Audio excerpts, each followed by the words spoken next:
বাংলাদেশ সীমান্তে কাঁটাতারের বেড়া নির্মাণের জন্য বিএসএফের কাছে জমি হস্তান্তরে প্রস্তুত পশ্চিমবঙ্গ সরকার। বিএসএফ কর্মকর্তাদের সঙ্গে বৈঠকে এই কথা জানান পশ্চিমবঙ্গের মুখ্যমন্ত্রী শুভেন্দু অধিকারী। অনুপ্রবেশকারীদের ফেরত পাঠানোর হুঁশিয়ারিও দিয়েছেন তিনি। ভারতের পশ্চিমবঙ্গে সরকার গঠন করার পর বাংলাদেশ সীমান্তে কাঁটাতারের বেড়া দিতে তৎপর বিজেপি সরকার।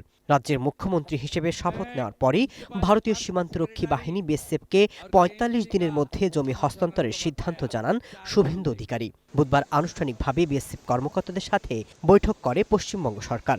এ সময় মুখ্যমন্ত্রী শুভেন্দু অধিকারী জানান, কাঁটাতারের বেড়া নির্মাণে বিএসএফের কাছে জমি হস্তান্তরের প্রস্তুতি চূড়ান্ত।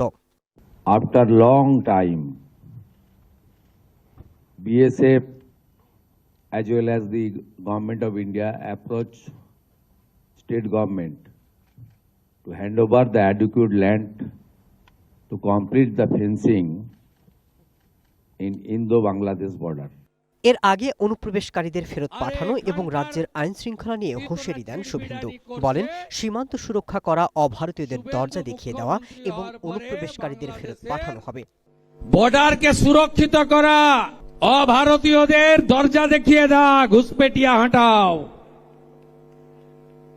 जाओ जहां से आया था उस रास्ता से जाओ, वापस जाओ बांग्लादेश।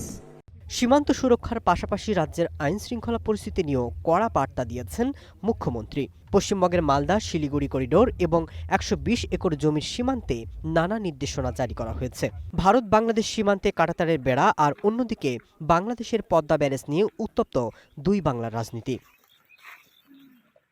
পশ্চিমবঙ্গে বাংলাদেশ ভারত সীমান্তের দৈর্ঘ্য ২,২১৬ কিলোমিটার। এর মধ্যে প্রায় ১,৬৪৭ কিলোমিটার সীমান্তে কাঁটাতারের বেড়া দেওয়া হয়েছে। প্রায় ৫৬৯ কিলোমিটার এলাকায় কাঁটাতার দেওয়া বাকি।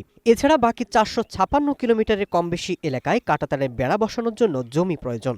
এর মধ্যে মাত্র ৭৭ কিলোমিটার জমি এর মধ্যে বুঝে পেয়েছে BSF. Masud Rana, one international desk.